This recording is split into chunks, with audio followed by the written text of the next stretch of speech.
Elles ont ri d'elle devant tout le monde au mariage, se sont moquées, l'ont humiliée, l'ont traitée comme si elle n'était rien, mais elle n'a ni pleuré ni argumenté. Elle a souri, est sortie discrètement et a mis fin à leur rêve de 6,8 millions de dollars en retenant une seule signature. Restez avec nous pour l'histoire complète. Et si cela vous touche, cliquez sur le bouton j'aime, abonnez-vous et partagez-la avec quelqu'un qui a déjà été sous-estimé. Vous ne voudrez pas manquer ça. Son nom était Madison Cole. Elle avait 32 ans et était cofondatrice d'une start-up de technologie du bien-être. Elle avait bâti l'entreprise avec son ex-meilleure amie, Rachel. Elles étaient parties de rien et en avaient fait quelque chose de précieux. Mais les choses avaient changé. Rachel allait se marier. Le marié, l'ex-petit ami de Madison, Noah. Oui, ce même Noah. Celui que Madison avait autrefois aimé, celui en qui elle avait eu confiance. Rachel l'a invité au mariage. Elle a dit que c'était pour que les choses restent cordiales, comme si elles étaient toujours amies. Madison a décidé d'y aller. Elle pensait que ce serait peut-être paisible. Elle avait tort. Le mariage était rempli de décorations somptueuses, de rires et de caméras. Madison est entrée seule. Elle s'est assise près du fond, discrète et inaperçue. Les gens la regardaient, chuchotaient. Elle garda un visage calme. À l'intérieur, son cœur était lourd. Puis vint le toast. Rachel se leva, un verre à la main, souriant largement. Tout le monde n'est pas fait pour diriger, dit-elle. Certains ne font que financer le voyage. Les gens rirent. Noah rit. Certains invités baissèrent les yeux, mal à l'aise. Madison resta silencieuse. Elle ne pleura pas. Elle ne s'enfuit pas. Elle a simplement écouté. Elle avait apporté une mallette en cuir avec elle. À l'intérieur se trouvaient des documents importants, les papiers finaux pour la vente de leur entreprise pour 6,8 millions de dollars. Rachel et Noah pensaient qu'elle signerait. Ils pensaient qu'elle resterait silencieuse, comme toujours. Mais ils avaient oublié une chose. Madison avait toujours le contrôle. Sa signature était la dernière nécessaire pour que l'accord se concrétise. Sans elle, il n'y aurait pas de rachat, pas de millions, pas d'avenir facile pour Rachel et Noah. Madison se leva et quitta discrètement le mariage avant le dessert. Personne ne l'arrêta. Elle sortit la tête haute, la mallette à la main. Personne ne vit le petit sourire sur son visage. Elle ne cria pas. Elle ne fit pas de scène. Mais au fond d'elle, elle en avait fini d'être silencieuse. Ils avaient ri d'elle devant tout le monde. Ils lui avaient manqué de respect, pensant qu'elle était faible. Ils n'avaient aucune idée de ce qui allait arriver. Madison et Rachel se sont rencontrées à l'université. Dès le premier jour, elles étaient proches. Elles étudiaient ensemble, partageaient des rêves et se promettaient de construire quelque chose de grand un jour. Après l'obtention de leur diplôme, elles ont tenu cette promesse. Elles ont travaillé dur, sont restées éveillées tard et ont bâti une entreprise de technologie du bien-être à partir de rien. Elles l'ont appelée Whirl. Madison s'occupait de la planification et de la partie commerciale, tandis que Rachel se concentrait sur l'image de marque et le marketing. Elles formaient une équipe, et il semblait que rien ne pouvait les briser. Puis Noah est arrivé. Madison sortait avec lui depuis près de 2 ans. Elle lui faisait confiance, l'aimait et partageait même les premières idées de l'entreprise avec lui. Quand elles ont eu besoin de financement pour lancer l'application, Madison a fait entrer Noah comme leur premier investisseur. Ils croyaient en leur vision. Du moins, c'est ce qu'elle pensait. Au début, tout semblait bien se passer. Noah a investi de l'argent, a donné des conseils et a participé aux réunions. Mais ensuite, les choses ont changé. Lui et Rachel ont commencé à passer plus de temps ensemble. Madison a remarqué les regards, les blagues privées, la façon dont il se comportait quand elle entrait dans la pièce. Un jour, sans crier gare, Noah a quitté Madison. Quelques semaines plus tard, il sortait avec Rachel. Madison a eu l'impression que son monde s'était effondré. Sa meilleure amie et son petit ami l'avaient trahi en même temps. Mais au lieu de partir, elle est restée. Elle est restée parce qu'elle possédait 30% de l'entreprise, et elle n'allait pas les laisser lui prendre ça aussi. Elle s'est dit que ce n'était plus que des affaires. Elle a refoulé ses sentiments et a continué. Mais les choses ont empiré. Lentement, ils ont commencé à la pousser dehors. Rachel et Noah tenaient des réunions sans elle. Ils ont cessé de la mettre en copie des emails. Les idées de Madison étaient ignorées. Ils ne lui accordaient aucun crédit lors des interviews ou des apparitions médiatiques. Ils ont brossé le portrait de Rachel comme le cerveau et de Noah comme l'investisseur. Madison? Elle est devenue invisible. Pourtant, elle n'est pas partie. Elle est restée silencieuse. Elle ne s'est pas battue en public. Mais ce qu'il ne savait pas, c'est qu'elle avait négocié quelque chose de très important lors de la création de l'entreprise. Une petite clause dans leur accord de société lui donnait le dernier mot sur toute vente ou transfert de propriété. Sans son approbation écrite, personne ne pouvait vendre l'entreprise. Rachel et Noah pensaient qu'elle ne l'utiliserait jamais. Ils la croyaient trop discrète, trop faible, trop émotive.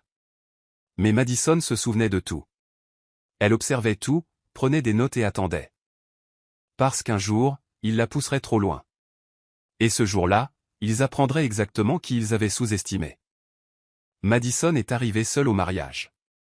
Elle portait une simple robe noire et avait les cheveux attachés. Elle ne voulait pas attirer l'attention.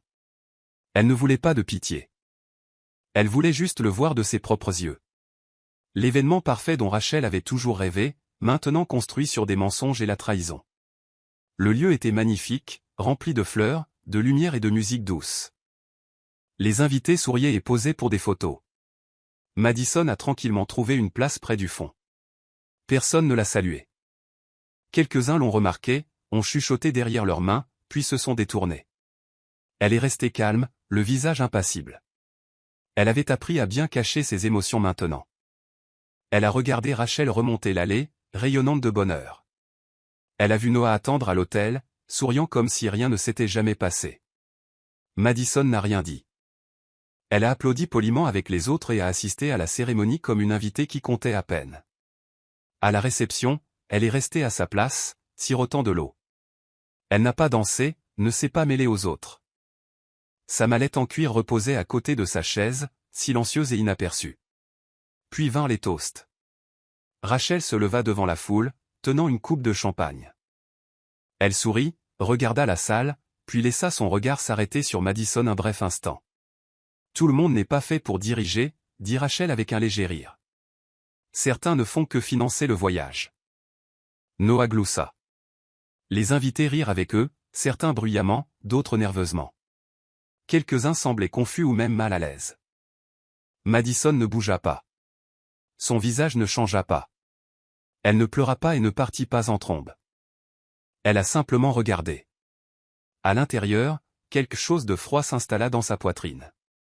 Pas de la colère, juste de la concentration. Rachel et Noah l'avaient utilisé. Ils avaient pris son amour, sa confiance, son entreprise, et maintenant, sa dignité. Ils pensaient qu'elle continuerait à l'accepter. Ils la croyaient faible, qu'elle n'avait plus de combativité. Ils avaient tort. Juste avant que le dessert ne soit servi, Madison se leva tranquillement, prit sa mallette et sortit. Personne ne l'arrêta. Personne ne le remarqua. À l'intérieur de la mallette se trouvaient les papiers non signés, l'approbation finale pour l'accord de 6,8 millions de dollars. Rachel et Noah pensaient que c'était déjà fait. Mais Madison avait encore un dernier coup à jouer, et elle allait s'assurer qu'il compte. Madison n'a pas beaucoup dormi cette nuit-là après le mariage. Le son de la voix de Rachel résonnait encore et encore dans sa tête. Certains ne font que financer le voyage, la façon dont Noah avait ri, la façon dont les invités avaient applaudi. Mais Madison n'était plus blessée. Elle était lucide, concentrée. Pendant que Rachel et Noah célébraient leur nouvelle vie, Madison a ouvert sa mallette et a sorti les documents. Elle a parcouru chaque page, chaque clause.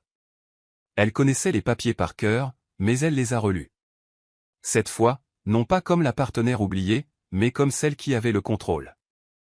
Flashback, des années plus tôt, quand Will n'était qu'une idée entre deux amis d'université. Madison avait insisté pour ajouter une clause spéciale dans leur accord de société. Rachel avait levé les yeux au ciel à l'époque, et Noah s'en fichait.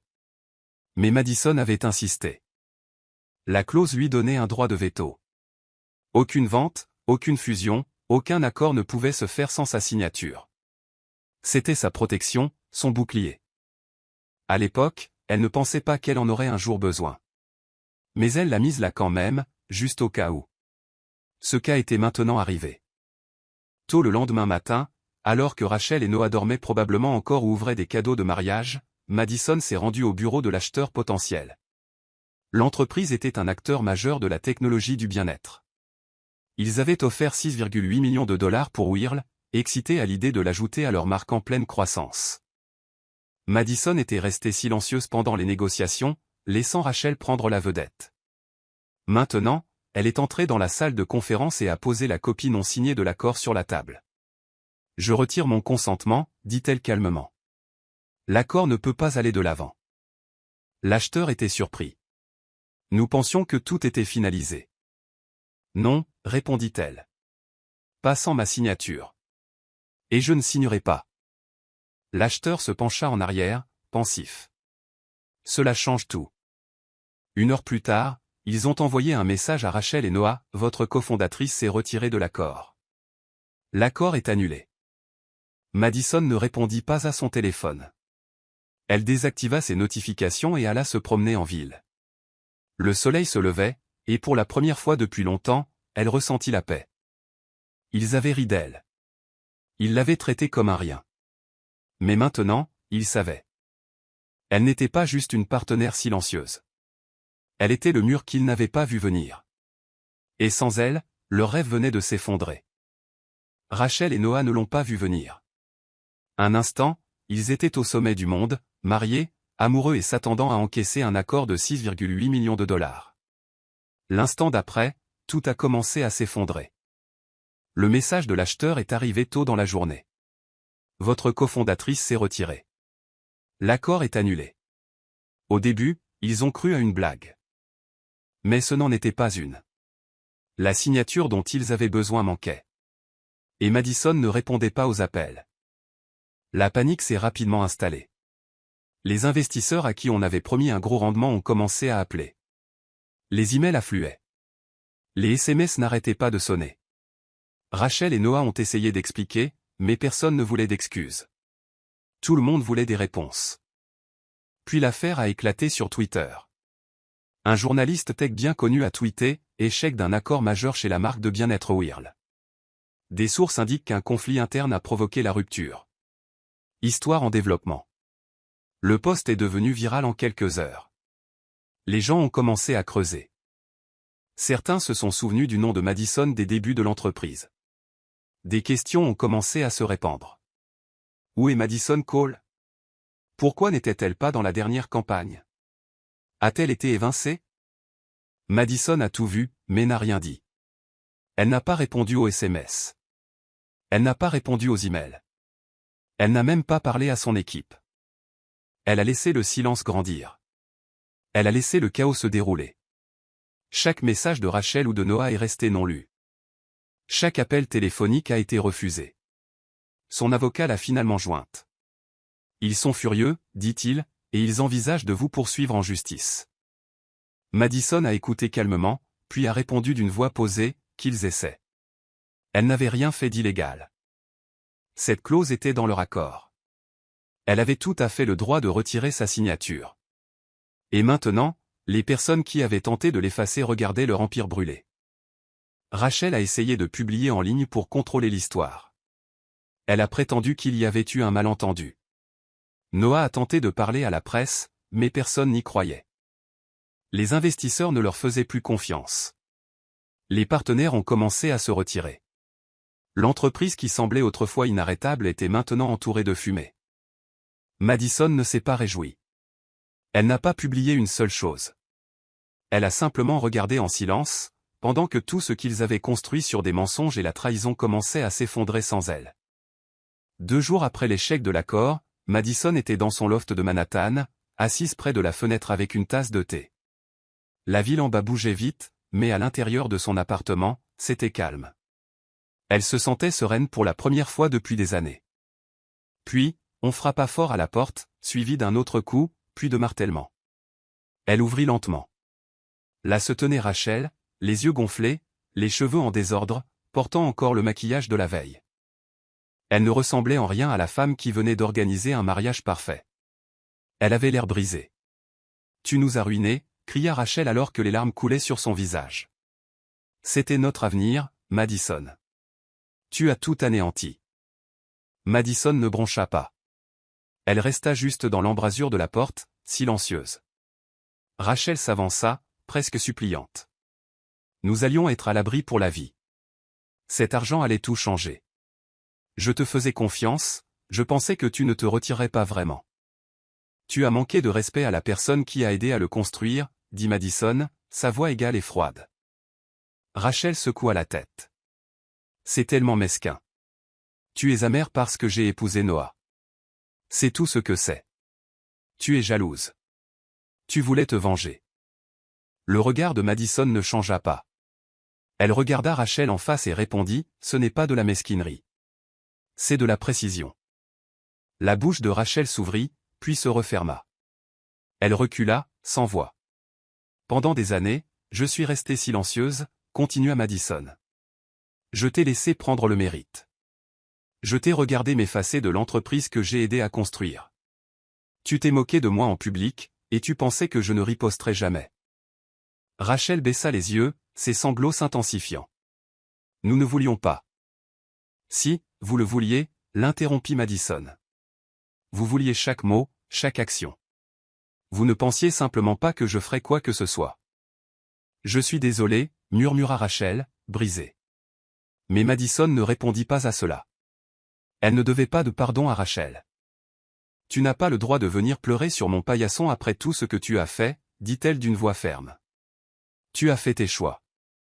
Rachel essaya de parler à nouveau, mais Madison ferma doucement la porte devant son visage. Le verrou cliqua. Rachel resta dehors, sanglotant. À l'intérieur, Madison retourna à sa fenêtre, prit son thé et but une gorgée. Plus de supplications. Plus de faux-semblants. La porte était fermée, pour de bon. Un mois après que tout se soit effondré pour Rachel et Noah, Madison construisait déjà quelque chose de nouveau. Mais cette fois, elle le faisait selon ses propres termes. Pas de partenaire qui poignarde dans le dos, pas de faux sourires, et plus de silence. Elle avait gardé la tête baissée et avait travaillé discrètement. Elle n'a dit à personne ce qu'elle prévoyait. Mais quand la nouvelle est tombée, elle a frappé vite. La cofondatrice originale de Whirl lance une application de Mindset pour les femmes. La presse a adoré l'histoire. Une femme trahie, humiliée et sous-estimée, qui revenait plus forte. Les journalistes l'ont contactée, mais Madison a gardé ses interviews courtes et ciblées. Elle n'a pas parlé de Rachel ou de Noah. Elle a parlé d'aider les femmes à retrouver confiance et concentration après avoir été mises de côté. La nouvelle application, Shift, était conçue pour aider les femmes à suivre leur bien-être émotionnel, à développer des habitudes et à fixer des limites solides. L'idée vivait dans la tête de Madison depuis des années. Maintenant, elle était réelle. Elle n'était pas seule non plus. L'un des acheteurs de l'accord avorté de Whirl, quelqu'un qui avait admiré l'honnêteté de Madison, l'a contacté et a proposé d'investir. Il croyait en sa vision. Il faisait confiance à son leadership. Dès la première semaine, l'application a atteint 100 000 téléchargements. Les critiques étaient élogieuses. Les réseaux sociaux se sont enflammés avec des publications de femmes disant « Cette application a changé ma façon de commencer ma journée, et, je me sens vue ». Madison ne souriait pas pour les caméras. Elle n'a pas organisé de soirée de lancement. Elle a simplement continué à travailler, à construire, à avancer. Pendant que sa nouvelle application décollait, Rachel et Noah faisaient face à une autre histoire. Des enquêteurs avaient commencé à examiner les chiffres que Whirl avait partagés lors des négociations de rachat. Il s'est avéré que les chiffres de croissance des utilisateurs étaient faux. Gravement faux. Les investisseurs étaient en colère. Les avertissements juridiques fusaient. Rachel a essayé de publier une vidéo pour s'expliquer, mais les commentaires ont été brutaux. Noah a complètement disparu de la scène publique. Madison n'a pas dit un mot à ce sujet. Elle n'en avait pas besoin. Elle n'avait rien à prouver. Son succès parlait assez fort. La femme qu'ils avaient tenté d'effacer était maintenant le visage de quelque chose de nouveau, d'audacieux et d'inarrêtable. Et cette fois, elle ne le partageait avec personne qui n'ait pas gagné sa place. Juste au moment où le monde pensait que Madison était passé à autre chose pour de bon, quelque chose d'inattendu se produisit. Un dossier de mets interne de l'entreprise a fuité en ligne. Anonyme, mais clairement vérifié. Ce n'étaient pas des messages aléatoires.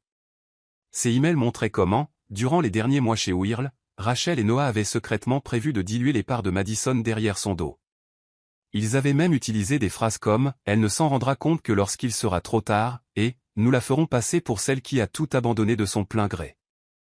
Les messages étaient froids, calculés et profondément personnels. Ils ne montraient pas seulement la trahison. Ils la prouvaient. Internet a explosé. Les gens étaient furieux. Ce qui semblait n'être qu'une rupture commerciale compliquée ressemblait maintenant à une longue tentative planifiée pour escroquer Madison de sa participation. D'anciens clients de Whirl ont publié en ligne qu'ils en avaient fini avec la marque. Des entreprises partenaires se sont discrètement retirées des contrats. Les médias ont repris l'histoire. Des emails fuités révèlent un complot pour évincer la cofondatrice d'une start-up de bien-être. Madison Cole avait raison depuis le début. Voici la preuve. Rachel a tenté de maîtriser les dégâts. Elle a filmé une longue vidéo d'excuses en larmes et l'a publiée à ses abonnés. Dedans, elle disait qu'elle était profondément désolée pour les erreurs qui avaient été commises. Elle a essayé de pleurer devant la caméra. Elle a dit qu'elle ne voulait pas blesser Madison et que les choses s'étaient simplement compliquées. Mais Internet n'y a pas cru. Les commentaires ont afflué. Tu ne pleurais pas quand tu l'as humiliée à ton mariage. Tu es désolé parce que tu t'es fait prendre. Madison a bâti cette entreprise. Tu l'as volée. La vidéo s'est retournée contre elle de manière spectaculaire. Les excuses de Rachel étaient en tendance. Pour toutes les mauvaises raisons. Quant à Noah, il a complètement disparu. Pas de tweet. Pas d'interview. Pas de réponse. Juste le silence. Certains disaient qu'il avait quitté le pays. D'autres supposaient qu'il s'était retiré dans un lieu privé. Mais la vérité? Personne ne s'en souciait vraiment plus. À travers tout cela, Madison est restée silencieuse. Elle n'a pas retweeté la nouvelle. Elle n'a pas partagé les emails fuités. Elle n'a pas commenté la vidéo de Rachel. Elle n'a pas fait de déclaration. Elle a laissé les documents parler pour elle. Les preuves suffisaient. Les gens voyaient maintenant l'histoire complète. Pas seulement le drame, mais la vérité. La femme dont ils avaient ri et qu'ils avaient ignorée menait une guerre silencieuse depuis des années. Et à la fin, son honnêteté, sa patience et son pouvoir ont raconté l'histoire la plus retentissante de toutes. Elle n'a jamais élevé la voix. Mais maintenant, le monde entier l'écoutait. Madison n'a pas célébré leur chute. Elle n'a pas organisé de fête ni prononcé de discours de victoire. Elle a simplement continué. Quand les gens lui demandaient ce qu'elle ressentait à propos de tout ce qui s'était passé, elle répondait simplement « Je ne les ai pas détruits. J'ai simplement cessé de les protéger. » C'était la vérité. Pendant des années, elle était restée silencieuse pendant qu'ils utilisaient son nom, son travail et son silence. Mais quand ils ont franchi la dernière ligne, elle est partie et a laissé la vérité parler d'elle-même. Après la fuite des emails et l'effondrement de leur monde, Madison a reçu des dizaines d'invitations à prendre la parole lors d'événements pour femmes d'affaires. Tout le monde voulait entendre son histoire. Il voulait qu'elle monte sur scène et parle de trahison, de pouvoir et de vengeance. Mais elle en a refusé la plupart. Elle ne voulait pas être célèbre pour la douleur. Elle n'avait pas besoin d'applaudissements. Ce qui comptait pour elle, c'était le travail, construire quelque chose d'honnête, d'utile, quelque chose qui ne pourrait pas lui être enlevé cette fois. Alors elle a gardé la tête baissée. Elle a travaillé en silence, comme avant. Sa nouvelle entreprise se développait rapidement, mais elle ne s'est pas précipitée. Elle a embauché avec soin, a plus écouté qu'elle n'a parlé et s'est entourée de gens qui ne jouaient pas à des jeux. Son cercle était restreint maintenant, mais loyal. Son équipe la respectait. Ses utilisateurs lui faisaient confiance. Et pour la première fois depuis des années, elle avait l'impression de pouvoir respirer. Un après-midi pluvieux, une enveloppe blanche est arrivée dans sa boîte aux lettres. Pas d'adresse de retour, juste son nom écrit d'une écriture familière. C'était de Rachel. Madison l'a retournée dans ses mains un instant. Puis elle l'a placée, non ouverte, au fond de son tiroir. Certains mots n'avaient pas besoin d'être lus. Elle n'avait pas besoin de savoir ce que Rachel avait à dire. Elle n'avait pas besoin d'excuses, d'explications ou de tourner la page. La porte était fermée. Le chapitre était clos. Elle n'était pas amère. Elle n'était pas en colère. Elle en avait juste fini. Il y a une forme de pouvoir tranquille dans le fait de partir sans avoir besoin d'avoir le dernier mot. Madison l'avait trouvé. Et elle n'avait aucune intention de revenir en arrière. L'histoire ne parlait pas de vengeance. Elle parlait de respect. Et Madison avait appris à ses dépens que le respect n'est pas quelque chose que les gens vous donnent. Il doit être gagné, et parfois, repris. Elle se tenait près de la fenêtre de son bureau en hauteur, regardant la ville bouger sous elle. La vie ne s'arrêtait pas. Même lorsque les cœurs se brisaient et que les amitiés prenaient fin, le monde continuait de tourner. Mais elle avait cessé de chercher l'approbation. Elle avait cessé de se faire petite pour que les autres soient à l'aise. Ils ont bâti un mariage pour célébrer la trahison, dit-elle doucement. J'ai bâti un avenir sur la vérité. Cette vérité avait été compliquée, douloureuse et parfois solitaire. Mais c'était la sienne. À chaque étape du chemin. Elle n'avait plus de cofondateur maintenant. Personne pour lui voler le mérite. Personne pour sourire tout en cachant un couteau dans son dos. Juste une équipe solide, une entreprise en croissance et la tranquillité d'esprit. Parfois, les gens lui demandaient si elle avait pardonné à Rachel et Noah. Elle ne répondait jamais directement. Au lieu de cela, elle disait, certaines personnes s'excusent avec des mots. D'autres s'excusent par leur absence. Elle ne leur a jamais souhaité de mal. Elle a simplement cessé de les sauver du mal qu'ils se causaient à eux-mêmes. Sa nouvelle entreprise prospérait. Les investisseurs la respectaient. Les clients lui faisaient confiance. Mais le plus important, c'est qu'elle se respectait elle-même. Non pas à cause de l'argent, des gros titres ou du soutien viral en ligne, mais parce qu'elle s'était affirmée quand c'était important. Elle ne s'est pas battue salement. Elle s'est battue intelligemment. Si quelqu'un a déjà essayé de vous effacer de votre propre histoire, a-t-elle dit une fois dans une interview de podcast discrète, réécrivez-la. C'est devenu sa citation signature. Pas bruyante. Pas tape à accent grave l'œil.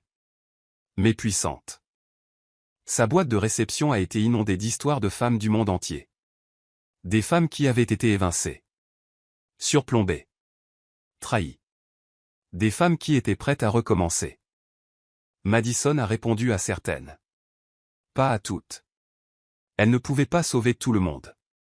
Mais elle pouvait leur montrer qu'il était possible de revenir plus fort. Et elle l'a fait.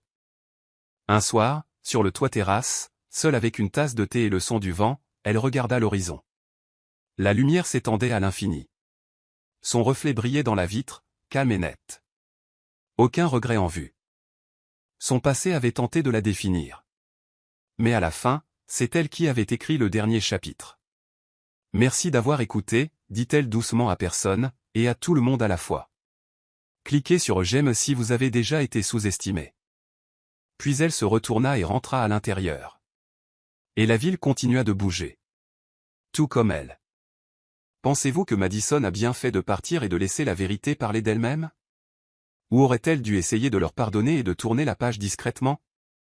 Dites-moi ce que vous en pensez dans les commentaires. J'adorerais vraiment connaître votre avis. Et si vous aimez les histoires puissantes comme celle-ci, assurez-vous de vous abonner et d'activer la cloche de notification pour ne jamais manquer un moment.